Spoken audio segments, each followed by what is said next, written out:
सफलता की जननी संकल्प शक्ति। ऑडियो 1। लेखक वेदमूर्ति तपोनिष्ठ पंडित श्री राम शर्मा आचार्य। यह मेरा संकल्प है। इसका अर्थ है कि अब मैं इस कार्य में प्राण, मन और समग्र शक्ति के साथ संलग्न हो रहा हूँ। इस प्रकार की विचारणा दृढ़ता ही सफलता की जननी है। संकल्प तप का, क्रिया शक्ति का विधायक है। इसी में अनेक सिद्धियां और वरदान समाहित हैं। जिन विचारों का मनोभूमि में स्थायी प्रभाव पड़ता है और जिनसे अंतःकरण में अमिट छाप पड़ती है, वे पुनरावृत्ति के कारण स्वभाव के एक अंग बन जाते हैं। ऐसे विचारों का अपना एक विशेष महत्व होता है। इन विचारों को क्रमबद्ध रीति से सजाने की क्रिया जिन्हें ज्ञात होती है, वे अपना भाग्य, दृष्टिकोण और वातावरण परिवर्तित कर सकते हैं और इस परिवर्तन के फलस्वरूप जीवन में कोई विशेष दृश्य या स्थिति उत्पन्न कर सकते हैं। आवश्यकता को आविष्कार की जननी कहा जाता है। जब किसी बात की तीव्र इच्छा होती है तो उसे पूर्ण करने के लिए साधनों की तलाश आरंभ होती है। अतः कोई न कोई उपाय भी निकल ही आता है।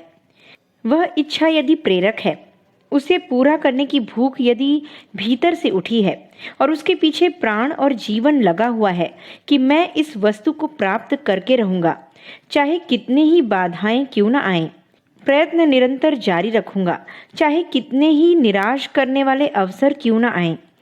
इस प्रकार के संकल्प की यदि मन में गहरी और सुदृढ़ स्थापना हो जाए तो लक्ष्य तक पहुंचना बहुत सरल हो जाता है। दूसरे के लिए कठिन जान पड़ने वाला कार्य भी संकल्पवान के लिए सामान्य क्रिया से अधिक नहीं रह जाता। बराबर आगे बढ़ते रहने के लिए बराबर नई शक्ति प्राप्त करते रहना भी आवश्यक है। उन्नति का क्रम टूटना नहीं चाहिए। आगे बढ़ने से रुकना या हिचकिचाना नहीं चाहिए।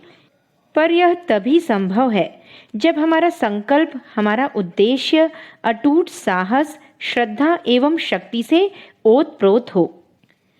आधे मन से उदासीन होकर कार्य करने वाला फूहड़ कहा जाता है। उसे कोई विशेष सफलता मिल ही नहीं पाती। अगर मुझे अमूक सुविधाएं मिलती तो मैं ऐसा करता। इस प्रकार कोरी कल्पनाएं गढ़ने वाले आत्मप्रवंचना किया करते हैं। भाग्य दूसरों के सहारे विकसित नहीं होता। आपका भार ढोने के लिए संसार में कोई दूसरा तैयार ना होगा। हम यह यात्रा अपने पैरों से ही पूरी कर सकते हैं। दूसरे का अवलंबन लेंगे तो हमारा जीवन कठिन हो जाएगा। हमारे भीतर जो एक महान चेतना कार्य कर रही है, उसकी शक्ति अनंत है।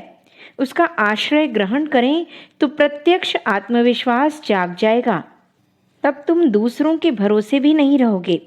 संकल्प का दूसरा रूप है आत्मविश्वास। वह जागृत हो जाए तो अपना विकास तेजी से अपने आप पूरा कर सकेंगे। आज हम जैसे कुछ हैं, अपने जीवन को जिस स्थिति में रखे हुए हैं, अपने निजी विचारों के परिणाम हैं। जैसे विचार होंगे, भविष्य का निर्माण भी उसी तरह ही होगा। अन्य मनस्कता, उदासीनता और मुर्दादिली को छोड़कर ऊंचे उठने की कल्पना मनः क्षेत्र को सतेज करती है।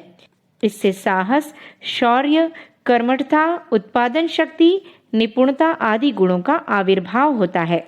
इन गुणों में शक्तियों का वह स्रोत छिपा हुआ है जिससे संतोष, सुख और आनंद का प्रतिक्षण रसास्वादन किया जा सकता है। निकृष्टता मनुष्यों में दुर्गुण पैदा करती है जिससे चारों ओर से कष्ट और क्लेश के परिणाम ही दिखाई दे सकते हैं। संकल्प को इसीलिए जीवन की उत्कृष्टता का मंत्र समझना चाहिए। उसका प्रयोग मनुष्य जीवन के गुणों के विकास के लिए होना चाहिए। अपने को असमर्थ, अशक्त एवं असहाय मत समझिए। साधनों के अभाव में किस प्रकार आगे बढ़ सकेंगे, ऐसे कमजोर विचारों का परित्याग कर दीजिए। स्मरण रखिए, शक्ति का स्रोत साधनों में नहीं, संकल्प में है। यदि उन्नति करने की, आगे बढ़ने की इच्छाएं तीव्र हो रही होंगी तो आपको जिन साधनों का आज अभाव दिखलाई पड़ता है, कल वे निश्चय ही दूर हुए दिखाई देंगे। दृढ़ संकल्प से स्वल्प साधनों में भी मनुष्य अधिकतम विकास कर सकता है और मस्ती का जीवन बिता सकता है। दीपक कब कहता है कि वह 10 किलो मिट्टी का बना होता और उसमें 10 किलो तेल होता तो सबको प्रकाश देता। अपने सीमित साधनों से ही प्रकाश देने लगता है। उन्नति की आकांक्षा रखना मनुष्य का स्वाभाविक गुण है। उसे आगे बढ़ना भी चाहिए, पर यह तभी संभव है जब मनुष्य का संकल्प बल जागृत हो। संकल्प के द्वारा प्रत्येक मनुष्य सफलता प्राप्त कर सकता है। एक व्यक्ति था जो अपनी पत्नी द्वारा महामूर्ख कहा गया, बुरी तरह तिरस्कृत और लांछित हुआ।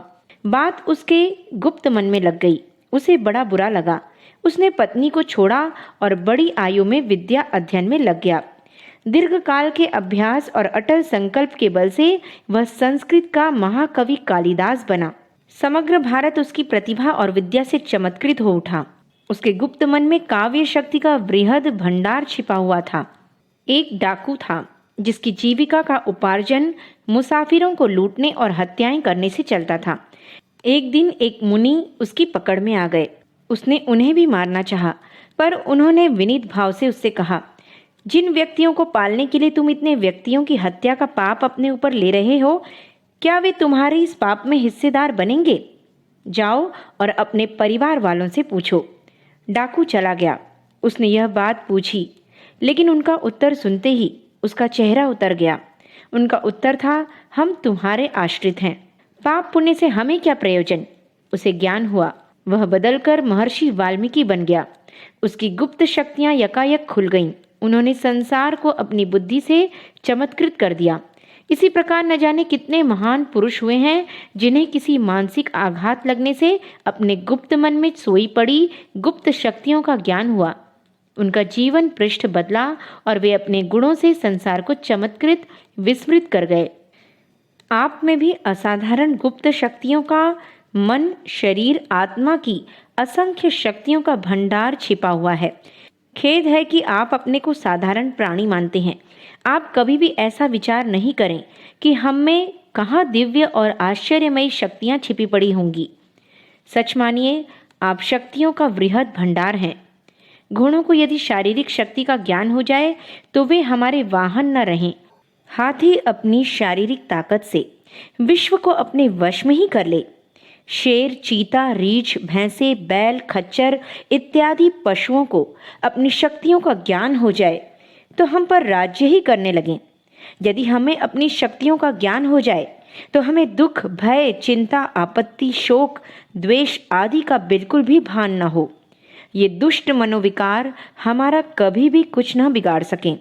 हमारे स्वास्थ्य, मन और जीवन पर इनका कोई भी बुरा प्रभाव न हो।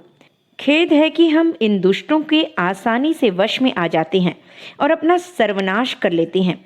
वास्तविक कमजोरी यह है कि अभी हमें स्वयं अपने ऊपर विश्वास नहीं है। हम दूसरों को धनवान और शान शौकत से रहते देख उन्हें सुखी समझते हैं, पर यदि हम उन्हें अंदर से देखें तो हमारे विचार बदल जाएं। आप पूछेंगे कि लोगों के पास बहुत सा धन है, सुख है, इतना वैभव, बड़प्पन और अधिकार है, फिर भी दुख कैसे? उस पर ईश्वर की बड़ी कृपा है, पर हम पर प्रकोप या ईश्वर की अकृपा कैसे? हमारे पास ऐश्वर्य के साधन नहीं हैं, उनके बिना हम दुखी हैं, और उनके पास सब साधन हैं, इसलिए वे सुखी हैं। यह आपका केवल भ्रम है। ईश्वर का इसमें कोई पक्षपात नहीं है। ईश्वरीय शक्तियाँ, विपुल ताकतों, मानसिक, शारीरिक, आत्मिक संपदाओं का जो अंश उनमें है वही वास्तव में आप में भी मौजूद है। यह याद रखिए कि सतत परिश्रम और एक लक्ष्य सिद्धि से ही भाग्य बनता है। जनता की सतत इच्छा साधना से देश उठता है। इच्छा एक प्रबल शक्ति है जो अपना मार्ग खोज ही निकालती है। मूर्खों का प्रारब्ध एक बहाना मात्र है। वास्तव में प्रारब्ध या तकदीर कोई वस्तु नहीं है। जहाँ कार्य कारण का अटूट संबंध है, वहाँ प्रारब्ध और तकदीर मानना मूर्खता के अतिरिक्त क्या है? किसे विचार करने का मार्ग मालूम नहीं है। कौन प्रत्येक कार्य के पीछे काम करने वाले कारण को नहीं जानता है? जो अपने कल्पित भूत प्रेतों और जीवन के तूफानों से सदा डामाडोल रहता है, वही अपने कल्पित भूत प्रेतों और बुरे ग्रहों का दास बना रहता है। राजा वसुसेन का ज्योतिष पर बड़ा विश्वास था। वे हर काम मुहूर्त से करते और हर समय अपने साथ एक ज्योतिषी सदा रखते। उन दिनों दोनों कहीं यात्रा पर जा रहे थे। रास्ते में एक किसान बीज बोने हल बैल लेकर जा रहा था। ज्योतिषी ने कहा, मूर्ख, आज इस दिशा में ग्रह दशा ठीक नहीं है, लौट जा, नहीं तो हानि होगी। किसान ने कहा, मैं तो रोज ही खेत पर जाता हूँ, बुरी ग्रह दशा मेरा क्या कर लेगी। इस पर ज्योतिषी ने हस्तरेखा दिखाने के लिए कहा तो किसान बोला, हाथ वह पसारे जिसे कुछ मांगना हो, मैं तो आप जैसों को देकर खाता हूँ। ज्योतिषी और राजा उसका मुंह देखते रह गए। कभी भी विकट परिस्थिति से हार न मानो, बल्कि जितनी भी कठिन परिस्थिति हो उतना ही अधिक धैर्य और उत्साह अंदर से प्रकट करो। तरह तरह की कोशिशें करो, कई कई जगह काम करो, कहीं न कहीं से सफलता प्राप्त हो ही जाएगी। संकल्प की मजबूती, धैर्य और साहस से आदमी जीतता है। जिन्होंने कभी असफलता से हार नहीं मानी, निराशा को पास नहीं फटकने दिया, जिसके पास अभी भी जीतने की आशा है, काम में उत्साह है और मन में धैर्य है, उसका संकल्प एक न एक दिन निस्संदेह सफल होकर रहता है। निराश दृष्टिकोण अपना लिया जाए तब किसी भी काम में हाथ लगाते नहीं बनेगा। कुविचार विषाणुओं से अधिक घातक और घुन से अधिक अदृश्य होती हैं। वे भीतर जमकर बैठ जाते हैं और गुण कर्म स्वभाव की सारी संपदा को खोखली और विषाक्त बना देते हैं। ओछे स्वभाव के आदर्श रहित और लक्ष्य विहीन व्यक्ति जीवन की लाश ढोते रहते हैं। उनके मनोरथ सफल हो ही नहीं सकते, क्योंकि प्रगति के लिए प्रखर व्यक्तित्व की आवश्यकता है। हमें आशा और उत्साह मन में रखकर सुंदर से सुंदर भविष्य की कल्पना करनी चाहिए। अभी से परेशानी में पड़ने की बात ही क्यों सोचें। नदी की तरह ही वह मनुष्य भी अपनी सफलता के लिए मार्ग निकाल ही लेता है, जिसकी इच्छा शक्ति दृढ़ और बलवती होती है। उसकी इच्छा स्वयं ही उसका मार्ग प्रदर्शित करती चलती है। सफलता का मूल मनुष्य की इच्छा शक्ति में सन्निहित रहता है। मानवीय शक्तियों में उसकी इच्छा शक्ति सबसे प्रबल और प्रमुख होती है। जिन मनुष्यों की इच्छा शक्ति निर्बल होती है, वे साधन संपन्न होने पर भी कोई उल्लेखनीय सफलता नहीं प्राप्त कर पाते। निर्बल इच्छा शक्ति वाले लोग मार्ग में आई एक साधारण सी कठिनाई अथवा सामान्य विरोध को देखकर हिम्मत खो बैठते हैं। मनुष्य की वास्तविक शक्ति उसकी इच्छा शक्ति ही है, क्योंकि यही जीवन के चिन्ह, कर्म की विधायिका तथा प्रेरिका होती है। जहाँ इच्छा नहीं वहाँ कर्म नहीं, और जहाँ इच्छा है वहाँ कर्मों का होना अनिवार्य है। इच्छा की प्रेरणा से ही मनुष्य कर्मों में प्रवृत्त होता है। यदि उसमें इच्छा की स्फूर्णा नहीं, उसकी प्रेरणा ना हो, तो मनुष्य भी जड़ बनकर पड़ा रहे। आदिकाल से मनुष्य अब तक जो विकास और उन्नति करता आया है, वह सब इच्छा शक्ति का ही चमत्कार है। इच्छा शक्ति की निर्बलता मनुष्य के समग्र जीवन की निर्बलता है। जहाँ कमजोर और कायर मन वाले लोग रहते हैं, वहाँ प्रायः भय और आशंका का वातावरण बना रहता है। वे औरों को भी निर्बल और हतोत्साह बना देते हैं। महात्मा गांधी तो प्रबल इच्छा शक्ति के जीते जागते आदर्श थे। उनके पास एक प्रबल, दृढ़ तथा प्रखर इच्छा शक्ति को छोड़कर और क्या साधन थे। न सेना, न शस्त्र और न साम्राज्य। तथापि उन्होंने अपनी एक इच्छा शक्ति के आधार पर अंग्रेजी साम्राज्य से टक्कर ली। प्रबल इच्छा शक्ति वाला जिस काम में हाथ डालता है, उसे तब तक नहीं छोड़ता जब तक पूरा नहीं कर लेता। वह बाधाओं, विरोधों से साहस पूर्वक लड़ता हुआ बढ़ता रहता है। उन्नति और सफलता का इसके सिवाय और कोई उपाय नहीं है। संसार की सारी सफलताओं का मूल मंत्र है प्रबल इच्छा शक्ति। इसी के बल पर विद्या, संपत्ति और साधनों का उपार्जन होता है।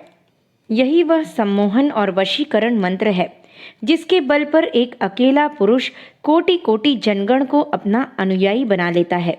जीवन में उन्नति और सफलता की आकांक्षा करने से पहले अपनी इच्छा शक्ति को प्रबल तथा प्रखर बना लेने वालों को न कभी असफल होना पड़ता है और न निराश। सदिच्छावान व्यक्ति में आशा, उत्साह, साहस और सक्रियता की कमी नहीं रहती, और जिसमें इन सफलता वाहक गुणों का समावेश होगा, असफलता उसके पास आ ही नहीं सकती। असद इच्छाएं जहाँ अपने विषैले प्रभाव से मनुष्य की शक्ति का नाश करती है, वहाँ सदिच्छाएं उनमें नवीन स्फूर्ति, नया उत्साह और अभिनव आशा का संचार किया करती हैं। एक इच्छा, एक निष्ठा और शक्तियों की एकता मनुष्य को उसके अभिष्ट लक्ष्य तक अवश्य पहुंचा देती है। इसमें किसी प्रकार के संदेह की गुंजाइश नहीं है। आवश्यकता है सघन, तीव्र, एकनिष्ठ, प्रचंड इच्छा शक्ति की। मन में किसी प्रकार का अशुभ संकल्प या विचार मत आने दीजिए। दूसरे के अशुभ या विरोधी विचारों को ग्रहण न करने से वे पुनः वापस भेजने वाले के पास लौट जाते हैं और उसी को हानि पहुंचाते हैं। संकल्पों की पवित्रता मनुष्य के समग्र जीवन को पवित्र और तृप्त बनाने वाली है। थाली में परोसी रोटी भी जब तक ग्रास तोड़ने और चबाने का पुरुषार्थ न किया जाए, पेट में अपने आप नहीं पहुंचती। जब प्रगति के पथ पर संकल्प पूर्वक बढ़ा जाता है तो प्रतिकूलता अनुकूलता में बदलती है और अंधेरे में प्रकाश उत्पन्न होता है। आरंभ में जो मंजिल बहुत कठिन लगती थी, वह उतनी ही सरल होती चली जाती है। जीवन निर्माण के प्रत्येक क्षेत्र में संकल्प शक्ति को विशिष्ट स्थान मिला है। सब इच्छाएं संकल्प की सीमा का स्पर्श नहीं कर पाती, उनमें पूर्ति का बल नहीं होता, अतः वे निर्जीव मानी जाती हैं। किंतु वे इच्छाएं बुद्धि, विचार और दृढ़ भावना द्वारा जब परिष्कृत हो जाती हैं तो संकल्प बन जाती हैं। ध्येय सिद्धि के लिए इच्छा की अपेक्षा संकल्प में अधिक शक्ति होती है। संकल्प उस दुर्ग के समान है जो भयंकर व्यवधान, दुर्बल एवं डावाडोल परिस्थितियों से भी रक्षा करता है और सफलता के द्वार तक पहुंचने में मदद करता है। उत्कृष्ट या निकृष्ट जीवन यथार्थतः मनुष्य के विचारों पर निर्भर है। कर्म हमारे विचारों के सक्रिय रूप हैं। जिस बात की मन में प्रतिक्रिया उत्पन्न होती है, वह अपनी पसंद या दृढ़ इच्छा के कारण गहरी नींव पकड़ लेती है। उसी के अनुसार बाह्य जीवन का निर्माण होने लगता है।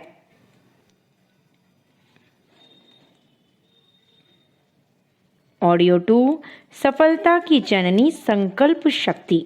लेखक वेदमूर्ति तपोनिष्ठ पंडित श्री राम शर्मा आचार्य। प्रत्येक विचार का एक निश्चित स्वरूप होता है जो दूसरे सजातीय प्रवाहों के साथ मिलकर और भी शक्तिशाली बनता रहता है। इस तरह के अनेक संकल्प विकल्प इस सूक्ष्म जगत में विद्यमान हैं, पर उनका लाभ मनुष्य को तब मिल पाता है जब वह विशेष मनोयोग पूर्वक किसी एक इच्छा की पूर्ति की ओर प्रवृत्त होता है। इस तरह का मस्तिष्क इन सजातीय विचार तरंगों को सूक्ष्म आकाश से उसी तरह खींचता है जैसे भूखा अजगर सांस की तेजी के साथ छोटे छोटे अनेक जीव जंतु, कीट पतंगों को खींच लेता है। सजातीय तत्वों की एक अदृश्य शक्ति काम करने लगती है और सफलता के अनेक मार्ग अपने आप सूझने लगते हैं। ऐसा लगता है मानो कोई दैवी शक्ति आपका साथ दे रही है, किंतु वह शक्ति संकल्प की ही होती है जो मस्तिष्क में अनेक पुरुषों की वैसी ही कल्पनाएं तथा सूझबूझ ढूंढ ढूंढ कर लाती रहती हैं और विचारवान व्यक्ति उनमें से अपनी परिस्थितियों के अनुरूप साधनों को ग्रहण करता हुआ चला जाता है। इससे सफलता प्राप्त करने में कुछ अधिक देर नहीं लगती। मान लीजिए कि आपने संकल्प लिया कि इस वर्ष अच्छे नंबरों से परीक्षा पास करेंगे। इसके लिए आपको प्रातःकाल उठना ही पड़ेगा, पढ़ाई भी करनी ही पड़ेगी। इसमें ढील देने से आपकी कामना अधूरी ही रहेगी। दृढ़ संकल्प में मनुष्य की बुद्धि स्थिर और शरीर क्रियाशील बना रहना चाहिए। यदि हमारा मन बलवान है और कार्य करने की लगन है तो कोई अशुभ या अवरोध सफलता के रास्ते में अपना प्रभाव नहीं डाल सकता। अपने मन को तूफानी आघातों से, भीषण गर्मी, बरसात, ओलों के बीच अडिग अटूट रहने वाली चट्टान की तरह बना लें तो परिस्थितियां और सांसारिक अड़चनें आपका कुछ भी बिगाड़ नहीं सकेंगी। मन को रोकना काफी नहीं, उसे ऐसी दिशा देनी चाहिए जिसमें अधिकाधिक रस मिले और रुचि जुड़े।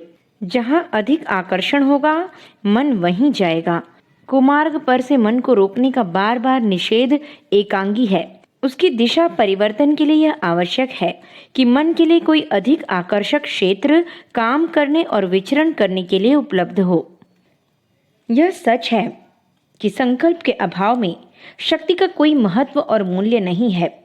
उसी प्रकार यह भी सच है कि शक्ति के अभाव में संकल्प भी पूरे नहीं होते। केवल संकल्प करते रहने वाला निरुद्यमी व्यक्ति उस आलसी व्यक्ति की तरह कहा जाएगा जो अपने पास गिरे हुए आम को मुंह में रखने की कोशिश नहीं करता और इच्छा मात्र से आम का स्वाद ले लेने की आकांक्षा करता है। संकल्प के साथ शक्ति को संयुक्त करना एक कला है और इसमें बहुत थोड़े लोग ही पारंगत हो पाते हैं। इसका कारण है परिश्रम और प्रयासों के प्रति निरपेक्ष बने रहना। सच्चाई यह है कि केवल वे ही इच्छाएं पूरी होती हैं जिनके साथ सशक्त प्रयास भी जुड़े हों। यहाँ शक्ति का अर्थ उद्देश्य के प्रति दृढ़ निष्ठा, उसे पूरा करने के लिए आवश्यक बाधाओं से संघर्ष का मनोबल और साहस है। इनके बिना संकल्प कभी भी शक्ति नहीं बन पाते। उसके अनुसार मन के लड्डू भले ही तोड़े जाते रहें।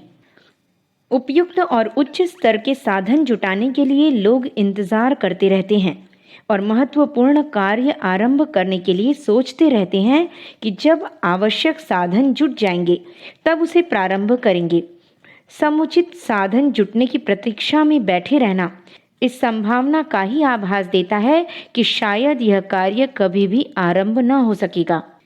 ख्याल करते रहने के स्थान पर आवश्यकता उस कार्य में जुट पड़ने की रहती है। स्वल्प साधनों से भी प्रबल साहस के सहारे बड़े बड़े महत्वपूर्ण काम किए जा सकते हैं। इसके अनेकानेक प्रमाण उदाहरण इतिहास के पृष्ठों पर भरे पड़े हैं। जिन दिनों समुद्र की लंबाई चौड़ाई एशिया के इर्द गिर्द 1000 मील तक मानी जाती थी और समुद्र को छोरहीन समझा जाता था, उन दिनों 18 वर्षीय कोलंबस की कल्पना अमेरिका तक जा पहुंची थी। पर अकेला क्या करता, कोई सहायक भी तो चाहिए।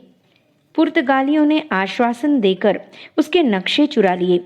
ऐसी परेशानियों में बुद्धिमत्तापूर्ण हल निकालते हुए कोलंबस ने अमेरिका ढूंढ निकाला और वहां तक जा पहुंचने का निश्चय कर लिया। इस निश्चय में खतरे ही खतरे होते हुए भी महत्वाकांक्षी संकल्प रुका नहीं। उसने उस महाद्वीप के आवागमन का रास्ता खोज निकाला जो इससे पूर्व अविज्ञात बना हुआ था। ऐसे साहसी और बुद्धिमान की खोज सदा सर्वदा याद की जाती रहेगी। भगवान ने मनुष्य को जहां अन्य प्राणियों की तुलना में अनेकों शारीरिक मानसिक विशेषताएं, साधनों की विशेषताएं प्रदान की हैं, वहां एक और भी विलक्षण अनुदान संकल्प बल भी दिया है। इसकी सामर्थ्य अपार है।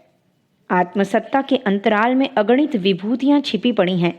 इन्हें रहस्यमय कहा जा सकता है। सामान्य परिस्थितियों को चीरते हुए उन्नति के शिखर पर जा पहुंचना, अवरोधों से लड़ सकना, उपयुक्त साधनों को व्यक्तित्व के चुंबकत्व द्वारा खींचने और जुटाने में सफल होना, असंख्यों का सम्मान सहयोग पा सकना, यह परिष्कृत व्यक्तित्व के लिए बाएं हाथ का खेल है। संकल्प बल ही है जो सन्मार्ग पर चल पड़े तो व्यक्तित्व को इतना ऊंचा उठा सकता है जिस पर देवता भी ईर्ष्या करने लगें। सदुद्देश्यों के लिए अग्रगमन पर्वत शिखर पर चढ़ने के समान गौरवास्पद है, साथ ही कष्ट साध्य भी। उसमें सुसंस्कार और दिग्भ्रांत जनसमाज पग पग पर थकान उत्पन्न करता है। जिस आधार पर वह साहसिक यात्रा संपन्न होती है उसे परिपक्व संकल्प ही कहा गया है। नेपोलियन ने इसी के सहारे अजेय आल्पस पर्वत को सेना सहित पैदल पार करके संसार में अनोखा कीर्तिमान स्थापित किया था। शेरपा तेनसिंग और हिलेरी ने संसार के सर्वोच्च पर्वत शिखर एवरेस्ट पर जा पहुंचने का दुस्साहस किया था और वहां अपनी विजय पताका फहराते हुए यह उद्घोष किया था कि इस संसार में कुछ भी ऐसा दुष्कर नहीं है जिसे संकल्प बल से निरस्त न किया जा सके। उदाहरण बताते हैं कि वाल्मीकि और अंगुलीमाल जैसे डाकू संत बने। किसी समय का क्रूर निर्दयी शासक अशोक जब बदला तो उसने धर्म चक्र के प्रवर्तन में मूर्धन्य भूमिका निभाई और बौद्ध धर्म को व्यापक बनाने में अपनी विभूतियों को लगा देने का अनोखा परिवर्तन संभव कर दिखाया। किसी समय अनेकों को भरमाने गिराने वाली नगरवधु अम्बपाली व्रत लेकर परम साध्वी बनी और ऋषियों जैसी श्रद्धा के साथ सर्वत्र सराही गई।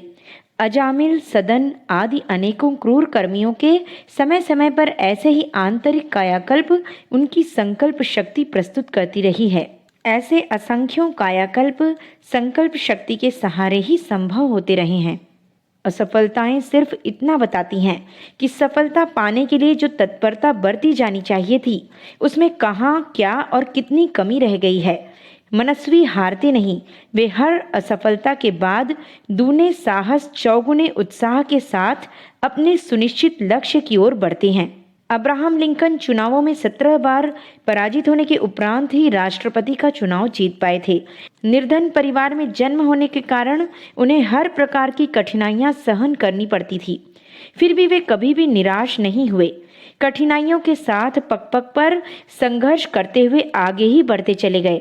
जॉर्ज वॉशिंगटन अमेरिका के श्रद्धा पात्र राष्ट्रपति माने जाते हैं।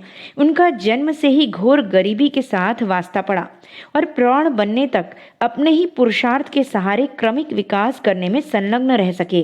अपने आप के अतिरिक्त और किसी का महत्वपूर्ण सहारा उन्हें मिल ही नहीं सका। भीष्म ने आजीवन ब्रह्मचारी रहने का व्रत लिया और उसे बिना किसी कठिनाई के पूरा कर दिखाया। गिराता शरीर नहीं, मन है। मनोबल ऊंचा रहने पर न तो मानसिक दुर्बलताओं की दाल गलती है और न पशु प्रवृत्तियां ही सिर पर चढ़ बैठने का साहस करती हैं। भगीरथ को गंगावतरण अभिष्ट था। वे इनके लिए सतत प्रयत्नशील रहने की तत्पर तपश्चर्या के सहारे उसे पूरा कर सकने में सफल हुए। शीरी का प्रेमी फरहाद भी ऊंचा पहाड़ खोदकर लंबी नहर खोद निकाल लाने में सफल हो गया था। जगत गुरु शंकराचार्य की आरंभिक परिस्थितियां ऐसी नहीं थीं जिनमें उसके द्वारा किसी बड़े उपक्रम की आशा की जा सके, किंतु वे अपनी प्रचंड प्रतिभा को समझते हुए जब किसी महान प्रयोजन में जुट गए तो उनके द्वारा किए गए महान कृत्यों में संस्कृति को एक नवीन दिशाधारा का लाभ मिल सका। अंग्रेजी के विश्वविख्यात साहित्यकार H.G. वेल्स की माता घरों में बर्तन मांजने की मजदूरी करके अपना और बच्चे का पेट पालती थीं। ऐसे बालक का सामान्यतया कोई भविष्य नहीं होता, किंतु वेल्स ही थे जो अपने अदम्य उत्साह से शिक्षा प्राप्त करने के अवसर ढूंढते रहे और इस प्रयास से चलते चलते उच्च कोटि के साहित्यकार बन गए। वैज्ञानिक एडिसन की जीवन गाथा भी लगभग वेल्स से ही मिलती जुलती है। ढूंढने पर देश विदेश के ऐसे अगणित प्रमाण, उदाहरण अपने इर्द गिर्द ही बिखरे मिल सकते हैं, जिनमें आर्थिक, पारिवारिक, शारीरिक, सामाजिक कठिनाइयों से जूझते हुए मनस्वी लोगों ने अपने अभिष्ट प्रयोजनों में इतनी बड़ी सफलता पाई है जिन्हें चमत्कार कहा जा सकता है। वस्तुतः संकल्प ही अपने प्रत्यक्ष जीवन का ऐसा देवता है जिसके वरदान का लाभ उठा सकना किसी के लिए भी संभव हो सकता है। सदुद्देश्य की पूर्ति के लिए आदर्शवादी जब आगे बढ़ते हैं तो उन्हें धीरे धीरे दूसरे सज्जनों की सहायता भी मिलती चली जाती है। इस तथ्य को रामचरित के साथ भली प्रकार जुड़ा हुआ देखा जा सकता है। लक्ष्मण, भरत, केवट, यहाँ तक कि रीछ वानर तक उनको सहायता करते हैं और शत्रु का भाई तक उनके साथ आ मिलता है। आदर्शवादी दृढ़ता में आरंभिक कठिनाइयां अवश्य हैं, किंतु अपनी दृढ़ता और सच्चाई प्रमाणित कर देने पर हर दिशा से सहयोग की वर्षा होने लगती है। तब प्रतीत होता है कि उत्कृष्टता अपनाने की साहसिकता में आरंभ में जो कठिनाई उठानी पड़ी, आगे चलकर कितनी अधिक सुखद और श्रेयस्कर सिद्ध होती है। नर हो या नारी, बालक हो या वृद्ध, स्वस्थ हो या रुग्ण, धनी हो या निर्धन, परिस्थितियों से कुछ बनता बिगड़ता नहीं। प्रश्न संकल्प शक्ति का है। मनस्वी व्यक्ति अपने लिए उपयुक्त परिस्थितियां बनाते और सफल होते हैं। समय कितना लगा और श्रम कितना पड़ा, उसमें अंतर हो सकता है, पर आत्मनिर्माण के लिए प्रयत्नशील व्यक्ति अपनी आकांक्षा को सक्रियता एवं प्रखरता के अनुरूप देर सवेर में सफल करके ही रहता है। यह निश्चित है कि नारी की परिस्थितियां नर की तुलना में कई दृष्टियों से न्यून मानी जाती है, किंतु यह मान्यता वहीं तक सही है जहां तक कि उनका मनोबल गया गुजरा बना रहे। यदि वे अपनी साहसिकता को जगा लें, संकल्प शक्ति को सदुद्देश्य के लिए उपयोग करने लगें, तो कोई कारण नहीं कि अपने गौरव गरिमा का प्रभाव देने में किसी से पीछे रहें। मैत्रेयी याज्ञवल्क्य के साथ पत्नी नहीं, धर्म पत्नी बनकर रहीं। रामकृष्ण परमहंस की सहचरी शारदा मणि का उदाहरण भी ऐसा ही है। सुकन्या ने च्यवन के साथ रहना किसी विलास वासना के लिए नहीं, उनके महान लक्ष्य को पूरा करने में साथी बनने के लिए किया था। जापान के गांधी कागावा की पत्नी भी दीन दुखियों की सेवा का उद्देश्य लेकर ही उनके साथ दाम्पत्य सूत्र में बंधी थी। नर पामरों को जहाँ दाम्पत्य जीवन में विलासिता के पशु प्रयोजन के अतिरिक्त और कोई उद्देश्य दृष्टिगोचर ही नहीं होता, वहाँ ऐसी आदर्शवादी नर नारियों की भी कमी नहीं, जो विवाह बंधन की आवश्यकता तभी अनुभव करते हैं जब उससे वैयक्तिक और सामाजिक प्रगति का कोई उच्च स्तरीय उद्देश्य पूरा होता है। जहाँ सामान्य नारियां अपने बच्चों को मात्र सुखी संपन्न देखने भर की कामना संजोए रहती हैं, वहाँ ऐसी महान महिलाएं भी हुई हैं जिन्होंने अपनी संतान को बड़ा आदमी नहीं, महामानव बनाने का सपना देखा और उसे पूरा करने के लिए अपनी दृष्टि और चेष्टा में आमूल चूल परिवर्तन कर डाला। ऐसी महान महिलाओं में विनोबा की माता आती हैं, जिन्होंने अपने तीनों बालकों को ब्रह्म ज्ञानी बनाया। शिवाजी की माता जीजाबाई को भी यही गौरव प्राप्त हुआ। मदालसा ने अपने सभी बालकों को बाल ब्रह्मचारी बनाया था। शकुंतला अपने बेटे भरत को, सीता अपने लवकुश को सामान्य नर वानरों से भिन्न प्रकार का बनाना चाहती थीं। उन्हें जो सफलताएं मिलीं, वे अन्यान्यों को भी मिल सकती हैं। शर्त एक ही है कि आदर्शों के प्रति अंतःकरण में गहन श्रद्धा की स्थापना हो सके और उसे पूरा करने के लिए अभिष्ट साहस संजोया जा सके। संकल्प इसी को कहते हैं। वंश परंपरा या पारिवारिक परिस्थितियों की हीनता किसी की प्रगति में चिरस्थायी अवरोध उत्पन्न नहीं कर सकी हैं। इस प्रकार की अड़चनें अधिक संघर्ष करने के लिए चुनौती देने के अतिरिक्त और कुछ नहीं कर सकती। सत्यकाम जाबाल वेश्या पुत्र थे। उनकी माता यह नहीं बता सकी थीं कि उस बालक का पिता कौन था।